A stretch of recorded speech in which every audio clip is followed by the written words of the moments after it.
I spent nearly 40 hours making my dream F1 circuit right here in City Skylines 2. I got a ton of feedback and some great suggestions from you guys to make the circuit even better. So today, I'm going to implement a lot of these ideas and it's going to help push the build to the next level. I'm going to be injecting life into the circuit with some functional race cars, just like the go-karts in the previous episode. On the subject of go-karts, I've got a nice surprise for y'all, so make sure that you don't miss that. I promise you will want to see it. And we're going to be adding some interesting stuff for our sims, and we'll be adding plenty of sims too. So if you want to know what detail and functionality we're going to add, stick around to the end. As usual, we've got lots to cover. So the very first thing I wanted to do was to add a podium. How can you have a racetrack or an F1 track of any description without a podium? Ridiculous. This would be a super simple little bit of detailing that we can add, and we've got the space for it right above the pit lane as well. It's a perfect spot. We're just going to grab a couple of prop boxes, we'll get them recoloured once we've got them in place, then we can add a little bit of interest and fencing and whatnot around it.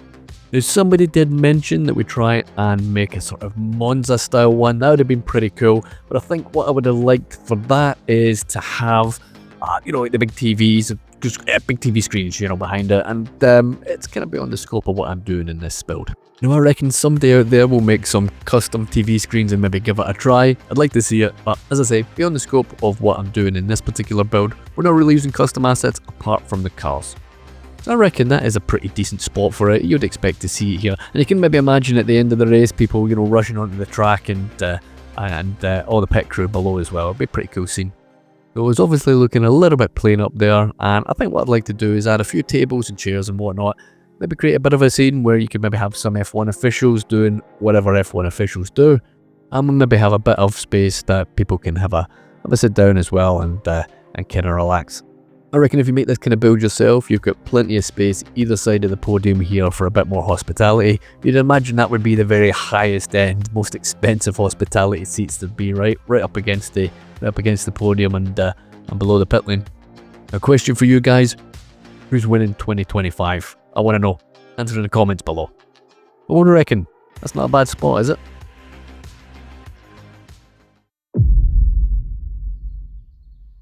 Now another great suggestion we had was to secure the overpasses that we have in the circuit. We have two overpasses. We have a vehicle one, which is what I'm going to be working on first, and then we've got a pedestrian one, which is over beside the main grandstand. I'm going to use one of the Japanese fence assets. It's definitely the best choice, and if I'm being completely honest, I wish I had actually used this for the entire track. It's a much better fit, and it's got that sort of lip up at the top as well, which kind of makes sense, and you see that in the real life circuits as well.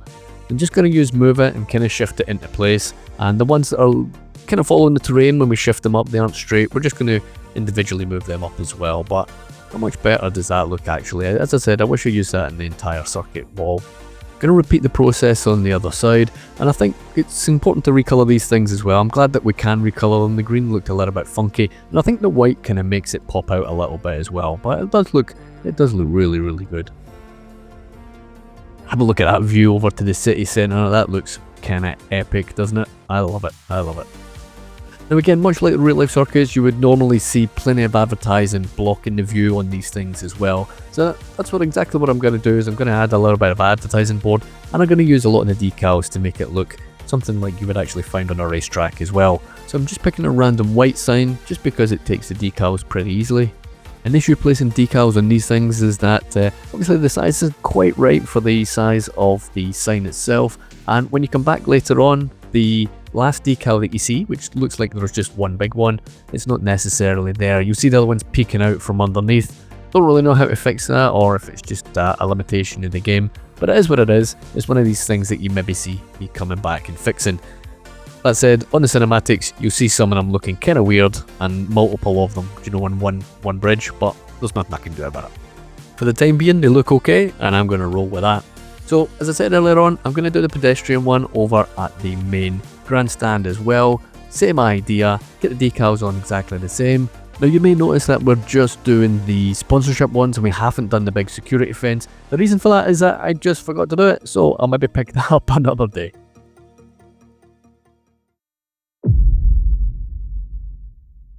Now, this is one that I did think about when I was making the track originally. However, I didn't even think about it until I was putting the prop vehicles down at the very end.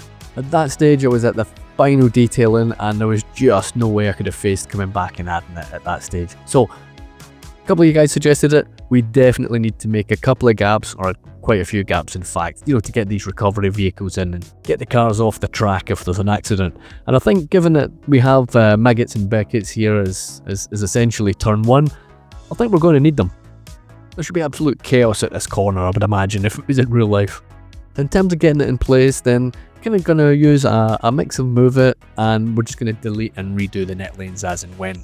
Now, as you can imagine, it's a pretty time-consuming process, and part of the reason why that you'll maybe not see any changes, major changes to any corners, is that it just takes forever to do this stuff. You've got to redo the net lanes, you've got to sometimes individually put the props back in place one by one, and the thought of putting some, changing the runoffs, for some of the corners, and, changing some of the corners themselves. There was some maybe alternative track configurations and maybe old sections of track and that kind of stuff, and all good suggestions, but it's just too much work, to be honest, and I think I'm just going to roll with the main configuration of the track itself. But you might be able to see quite a few of these little gaps in the corners. I am going to have a full run through of the circuit, in first person mode, which is pretty cool. So keep an eye out for them. As I said, there's quite a number of them dotted around the track. But I think it was a worthwhile endeavour.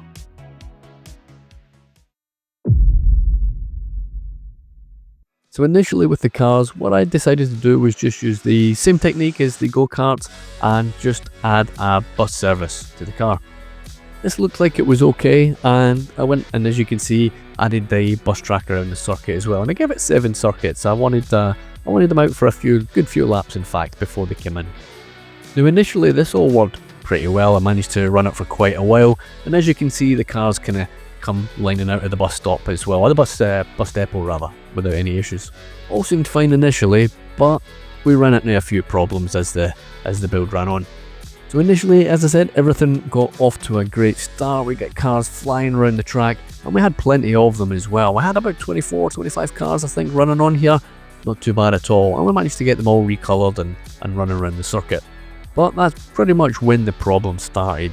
Eventually, once it ran on a bit, it just crashed the game, and had to come out the game, it would just crash pretty much immediately, about 30 seconds or so really into the run.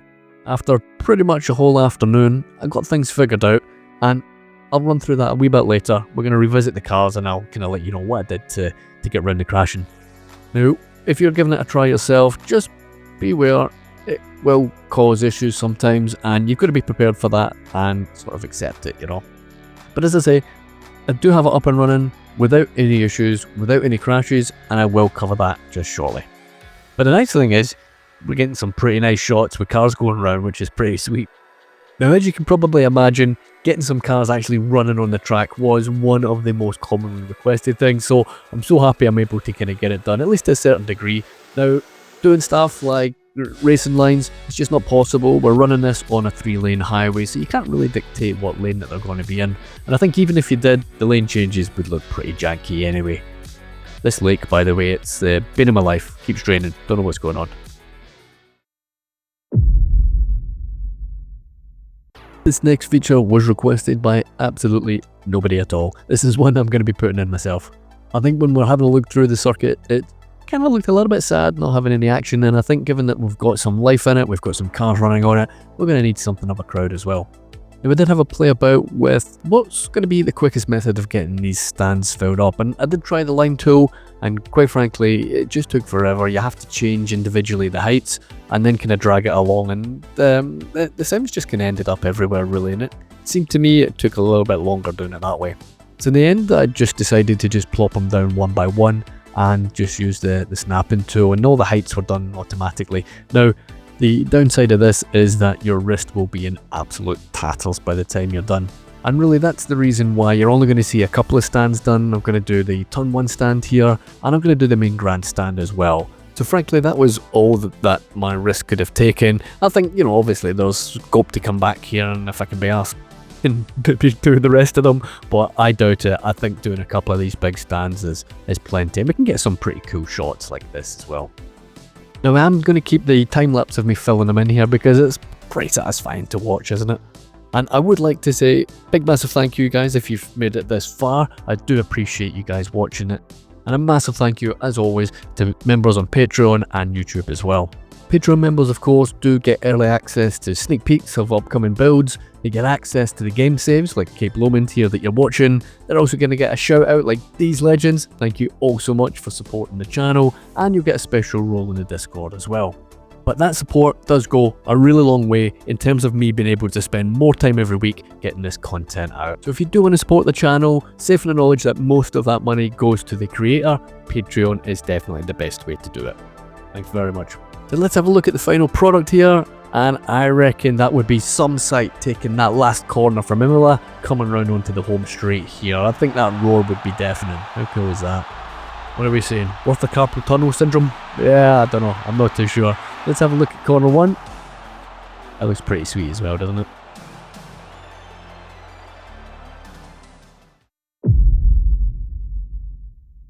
So I promised you all a little surprise at the beginning of the video around the go-karts. So obviously in the last episode you saw us replace the bus with the little mini car, the little smart cars, and that was a pretty cool effect, and that's pretty much best I could come up with at that point.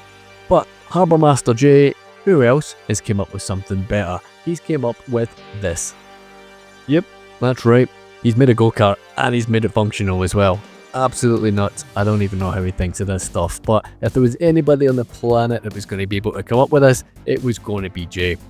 Now you'll have to forgive my camera work here. It's a little bit janky as it hits the bushes and some of the lampposts, but it is what it is. And I know that some of you guys wanted a little bit more action in terms of cars going around the track, so here you go. I am also going to give you a full lap first person mode as well. I'll let you guys enjoy that in peace. But yeah, big thank you to Jay for making this one possible. Super cool, and I think just doing a little bit of recoloring, give it that green character we had in the last cars. So I'll shut up, I'll let you guys enjoy the hot lap.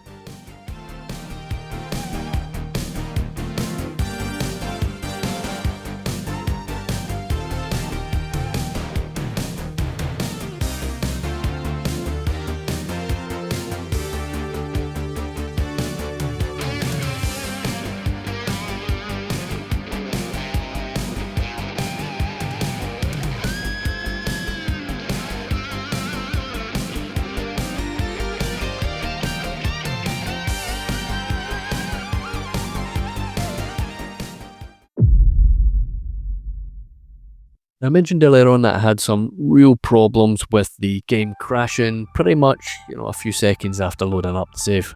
So I thought I'd try a different technique with the cars, and I'd try something on the track as well. So StarQ, Modern Legend, he suggested that we just try and go in and pick the car and reskin it, and this is what you're going to see me do here. Now I'll give you fair warning, I have no idea what I'm doing in the editor. Use this at your own risk as always, but doing it this way, using these assets and making some adjustments to the track seemed to do the trick. I've got it running now and it's not crashing, and that's several hours of my life that I'm never going to get back. So again, I've got no idea if I'm doing this correctly, but apparently it's a little bit safer doing it this way, and I hope I'm doing it right. But all I did was just change the mesh really. You can see that on the workspace over on the right hand side. I quite like the look of the Muscle Car 4, so that's the one that I'm going to use on the track. I think it looks pretty sweet. I think it looks a little bit like a Nissan GTR, something like that from a distance. I think it looks pretty cool, definitely the one I like. So we got it saved and we are ready to get it on track. In terms of the changes I made on the track itself, is that I just made it smaller, and if you can cast your mind back at the previous chapter, we gave it 7 laps of this pretty substantial track. The track is 11 kilometers, by the way. That was asked tons in the comments, so just in case you are curious. So that was given as a 77 kilometer bus route, and I think potentially if we had all those assets, we had what, 20 plus cars or buses, going round. Along with the length of the track, I think that probably had something to do, potentially with the crashing issues as well. So not quite sure what fixed it in the end, whether it was the change of the asset or whether it was a change to the track or a combination of both. But either way, we're going to run with it. It's working. Happy days. I'm going to run through some of the sections with the cars running. I think we all want to see some lingering shots of these guys going around the corners. I am going to have plenty more shots at the end at the cinematics, and I'm going to give you guys a full lap in first person mode as well, which is pretty cool and very much a requested feature for this video. Honestly, love this shot with the city in the background, super cool. And again, down here we've got a super wide shot, and this actually isn't one of the real life corners, this is one I ended up putting in myself, but it's a really nice shot actually, see them coming in and out of here. Little shot of Monaco now as well, or our little corner of Monaco at least anyway. Obviously that change in elevation makes all the difference, it's absolutely necessary I think for that corner to work.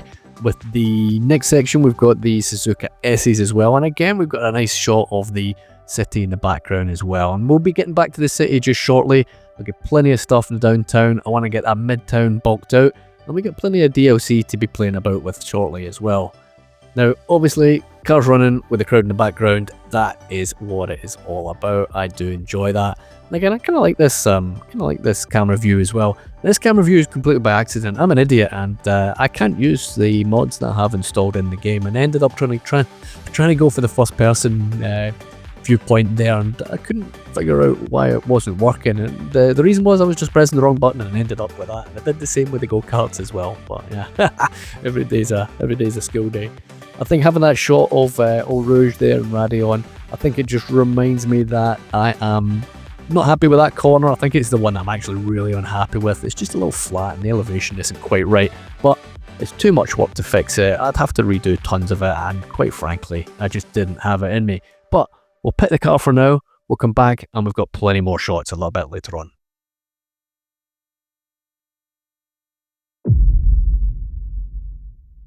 Now we fit an awful lot into the video already, but we're not done yet. Next thing I want to do is to use some of these forestry tools, and I'm going to basically make little cameras. Now this idea was from Taylor in the Discord, so shout out to him for this one. Really clever idea actually, and it does look the part once we get it recolored black as well. It looks pretty cool. So I'm just going to use copy and paste, and I'm going to pick a few corners, well, more than a few corners in fact. I'm going to pick a lot of corners and get plenty of these dotted around the track. I think I could have put plenty more in here as well actually. Really nice idea, and a definite good addition. So in this section I'm pretty much going to leave it as a time lapse. What we're going to cover here is we're going to cover a campsite. Again, a few of you suggested this, and I thought about making it outside of the track, but in fact we've got tons of dead space inside of the track, so we can get rid of some of that forestry and some of the tree work, and we can replace it with stuff that's a wee bit more interesting. So we're going to get a decent campsite, and we're going to add a little bit of entertainment in there as well. There was a late mention for a Ferris wheel, and to be honest, I kind of didn't want one in. The idea was that, and the comment was that, they're on every track, and that's kind of why I didn't want one. But actually, once I placed it and we got a nice sort of location for it, it looked great. It looked really good actually. I think it was an excellent addition. So fair play. Good suggestion. I'm also going to make a bit of a general admission zone, so that's where we don't have any seating. It's commonly you would find that in tracks that have like a hill or whatever, that people can stand or sit and watch the cars go by. So that's going to be added in here as well. The good news on that one is that I didn't have to place them, individually. The people one by one. Use the line tool for that one, and we get a wee bit of variation with the sims as well. So as I said, I'm going to leave this one on a time lapse. I will catch up with you in a few minutes, and we'll do a proper build review, and we'll have plenty more shots of the track in action, and we'll get that first person camera view around the lap as well.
So we've reached that stage of the game in the video where we can sit back, relax, and have a little look at what we've built.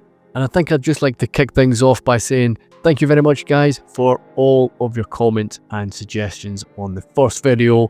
They were awesome, gave me a ton of ideas, and I hope you enjoyed seeing some of them come to life. I think some of my favourite additions here, campsite, Ferris wheel, really good, and it's something that potentially, you know, I had maybe discounted it earlier on in the build. So really nice to get these things in. And I think they really enhance the overall look of the track, especially when you're looking at it from an aerial point of view. The general admission zone next to the campsite kind of makes sense, I think, doesn't it? I think you might expect that to be walking distance from there.